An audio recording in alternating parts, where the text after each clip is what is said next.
महाराष्ट्र दिनी मुख्य शासकीय ध्वजारोहण पालकमंत्री डॉक्टर सुरेश खाडे यांच्या हस्ते।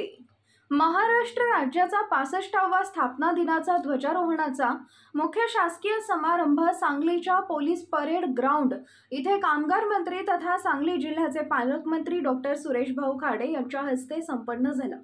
या कार्यक्रमात जिल्हाधिकारी राजा दयानिधी, पोलीस अधीक्षक संदीप घुगे, जिल्हा परिषदेच्या सीईओ तृप्ती दोडमिसे, महापालिका आयुक्त शुभम गुप्ता, स्थानिक लोकप्रतिनिधी, स्वातंत्र्य सैनिक, शहीद जवानांच्या पत्नी व आई वडील उपस्थित होते।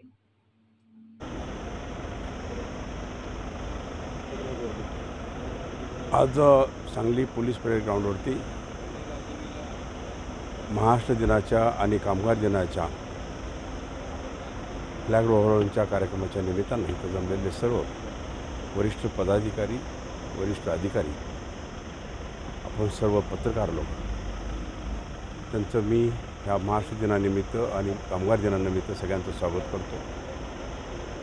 निश्चितच काय गोष्टी आचारसंहितेमध्ये बोलता येत नसतात, पण महाराष्ट्र दिन महाराष्ट्र स्थापन झाला आणि त्यावेळेलाच कामगार दिनही स्थापन झाला।